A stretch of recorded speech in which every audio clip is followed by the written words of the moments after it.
Welcome to the educational channel. This is episode 4, Unit 1, Festivals and Occasions.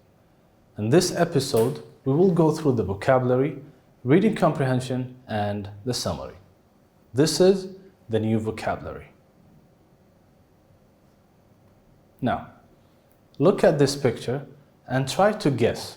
This picture refers to which word? It refers to the word bubbly. It's an adjective. The definition of this word is lively and high-spirited. Here's an example. He has a bubbly personality. How about the second picture? Can you guess it refers to which word? It refers to the word chain. The definition of this word is a group of establishments such as hotels, stores, or restaurants owned by the same company. Now, here's an example. He began his career as a coffee maker. Now he owns a chain of coffee shops. Look at this picture and try to guess. In this picture, you can see there is a calendar. So it's something related to a date or something happened each year. It refers to the word commemorate. It's a verb. The definition is to mark or celebrate a special occasion. Here's an example. Kuwaitis commemorate the martyrs who were killed during the invasion. This picture refers to the word embark. It's a verb. The definition is to go on board a ship, aircraft, or other vehicle. Here's an example. My friend is about to embark on board. My friend is about to embark on board the ship that will take him to the island. Now, look at this picture and try to guess. I hope you guessed correctly. It refers to the word exuberance. It's an adjective. The definition of this word is filled with or characterized by a lively energy and excitement to depart from an established course. Here's an example. He used to be so energetic and exuberant. This picture refers to the word fanciful. It's an adjective. The definition is over-imaginative and unrealistic. Here's an example. The existence of aliens is such a fanciful idea. Look at this picture and try to guess. You can see a man who is looking at something complicated. The word is intricate. The definition, very complicated or detailed. Here's an example. I love reading novels with intricate plots. Look at this picture. Now choose or try to guess. Refers to the word unison. The definition is simultaneous performance of action. Here's an example. Birds fly together in unison. This picture refers to weaving. It's a noun. The definition is the act of forming fabric by interlacing long threads passing in one direction with others at a right angle to them. Here's an example. Weaving requires steady hands. We are done with the vocabulary. Now let's go to the reading comprehension. And before we go through the reading comprehension, now, here's the tips. Read the questions before reading the passage. Read the passage carefully and thoroughly. Number 3, deduce the meaning of difficult words through the context. While reading the questions, pay attention to the keywords such as best titles, synonyms, antonyms, or refer to. Repeat the question as if you are explaining it to someone else to make sure you understood it. Take your time while reading the choices given to you to make sure you have chosen the correct one. We have two types of questions related to reading comprehension. The first type is multiple choice. In multiple choice, you will tackle best title or main idea, vocabulary, synonyms, antonyms, definitions, and word reference. Number 4, locating information. Number 5, true or false information. The other type is productive questions. Explicit questions, answers are clearly mentioned in the text, or implied questions. Answers are implied in the text and not given explicitly. Open your workbook page 4 and read the following passage and then answer the questions below this passage. Now, if you go to Japan in March or April, you are almost certain to see the cherry blossom festivals which take place all over the country every spring. Most people agree that viewing the new blossom on cherry trees has been a favorite Japanese custom since at least the 7th century CE, though some historians claim it began as early as the 3rd century CE. When it first started, Japanese people used to gaze at the blossom on the cherry trees, which inspired some of them to write poems. The cherry trees were cultivated for their outstanding beauty. These days, the festival not only marks the beginning of spring, but also the start of the academic year and the financial year.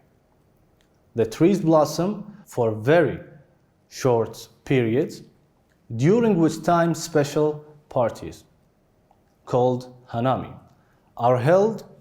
These are parties at which people view the blossoms, socialize and eat special foods such as dango, a chewy snack made of rice flour.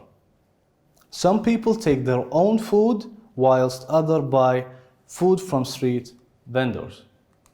Parks in Japanese capital of Tokyo are the most popular places for people to view the cherry blossom tree. But of course, the parks can get very busy. The historical parts of the city of Kyoto are also very popular. For people who don't like noise and crowds of people, there are also quieter places like the mountains where they can view the blossom. In fact, everywhere in Japan there are cherry trees. In parks, castle grounds, gardens, and even in school playgrounds.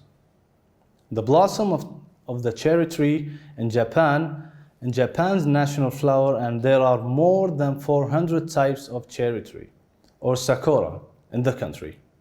However, these cherry trees are different from those elsewhere in the world because they do not produce fruits.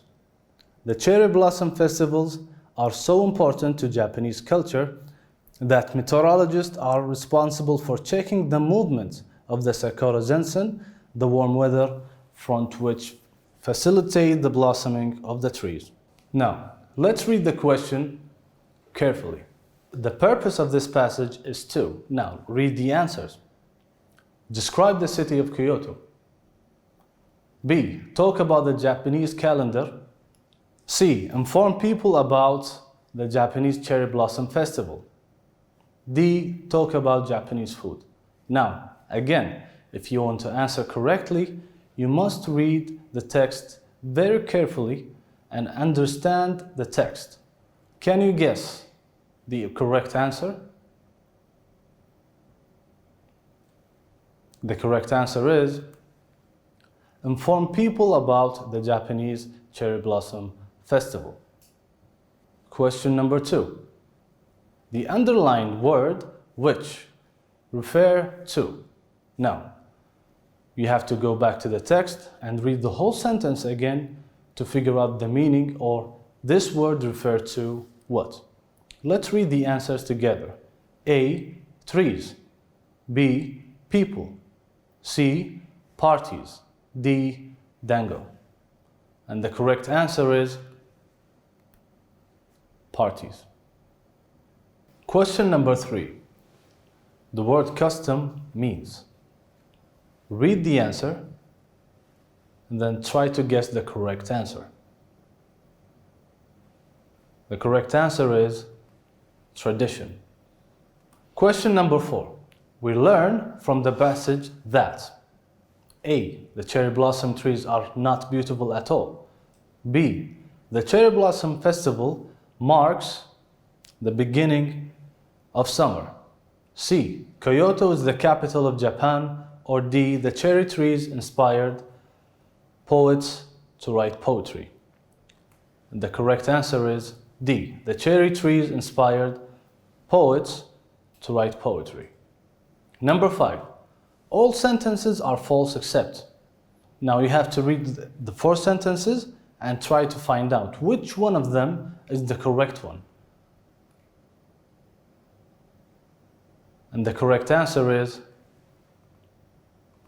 A. The sakura in Japan doesn't produce fruits. Let's go to the other type of questions, which is productive question. Answer the following questions. Number 1. When did the Cherry Blossom Festival first begin? The answer is people believe that it started around the 7th century, but historians believe it started around the 3rd century. Question number 2.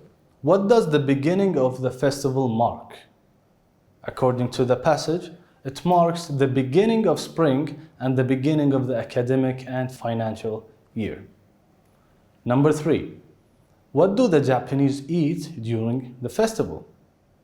The answer is, during the festival, the Japanese eat special food called dango, which is a chewy snack made of rice flour. Number 4. Where can you find the cherry trees? According to the paragraph, the trees can be found everywhere in Japan, like gardens, parks, and even school playgrounds. Number 5. What is the Sakura Zensen? According to the paragraph, the Sakura Zensen is the warm weather movement that facilitates the blossoming of the trees. Now, let's move to the summary making. And when answering a summary question, you should follow these 5 steps. First, read and understand the questions properly. 2. Read and understand the paragraph. 3. There are usually 5 answers in a question summary. Underline 4 of them. 5. Join the answers using words like first, second, third, finally, as you can see. Tips for paraphrasing. Make sure you understand the passage. Break up and join ideas. Elaborate on or shorten some ideas. Maintain the idea of the original passage as truly as possible. To use your own words, you are advised to 1. Change the vocabulary. 2. Transform a sentence, change the verb from active to passive. This helps change focus. 3. Change the word class.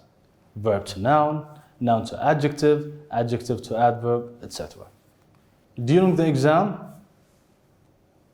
this is how you will tackle the summary making. As you can see, in 4 sentences, only summarize and paraphrase the passage and answer the following questions. And here's the rubrics. Let's read the summary making. It's from student book, page 13.